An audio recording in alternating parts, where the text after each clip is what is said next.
Marcher avec Dieu entraîne des conséquences. Il faut être introduit dans les voies de Dieu. Porter sa croix signifie également collaborer avec Dieu pour qu'il opère cette séparation. C'est un aspect important que de l'organiser. Et il faut le vouloir de tout son cœur pour permettre à Dieu d'agir.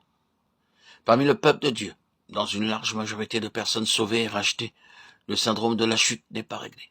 C'est un drame. Toutes les difficultés que nous connaissons proviennent de nous-mêmes. Dieu nous aime tous de la même manière, le méchant comme le bon. Mais quant à nous, nous affichons des préférences, les uns par rapport aux autres. Le Seigneur est venu pour donner à Dieu une race, un type d'homme selon l'esprit. Il désire un homme qui soit amené à marcher avec lui. Enoch marcha avec Dieu. Il ne marcha pas par son âme. Il ne sera pas possible de marcher avec Dieu par notre âme. La majorité des services accomplis par les chrétiens viennent d'eux-mêmes. Bien que faisant quelque chose de tout notre cœur, Dieu ne peut pas l'utiliser, parce que tout doit venir du ciel. Le Seigneur lui-même n'a pu commencer son ministère qu'après avoir été testé lors de la tentation. Son ministère a commencé sur la base de la mort et de la résurrection. Mort à lui-même. Aucune chose ne procédait de son âme. C'est le verdict de la croix qui dit irréversiblement non à l'homme, même si les choses sont faites avec de bons sentiments. Tout ce qui doit être réalisé doit venir d'en haut par l'esprit. 3 tendances se remarquent parmi les chrétiens.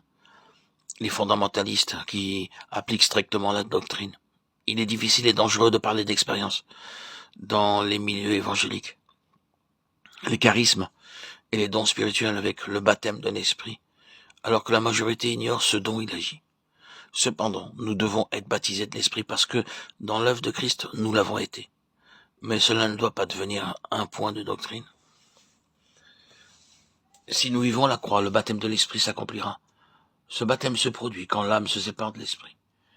Il ne peut se faire avant tout ce que Christ a accompli pour nous doit s'accomplir en nous. L'œuvre est faite en Christ. Nous sommes séparés de nous-mêmes. Nous sommes morts, ensevelis, ressuscités, assis en Christ dans les lieux célestes. Nous ne devons rien entreprendre, tout est fait. Laissons s'accomplir et soyons d'accord avec ce qui doit l'être. Dieu nous a donné une âme avec une volonté.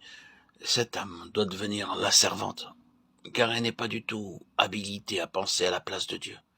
Nous ne devons pas avoir de plan et pourtant Dieu sait que nous en avons. Dieu seul dispose du plan, c'est-à-dire de la part qui nous destine. Nous ne pouvons rien connaître des choses de Dieu à moins de vivre et de marcher dans l'esprit. Il est parfaitement utopique de penser que l'on sait.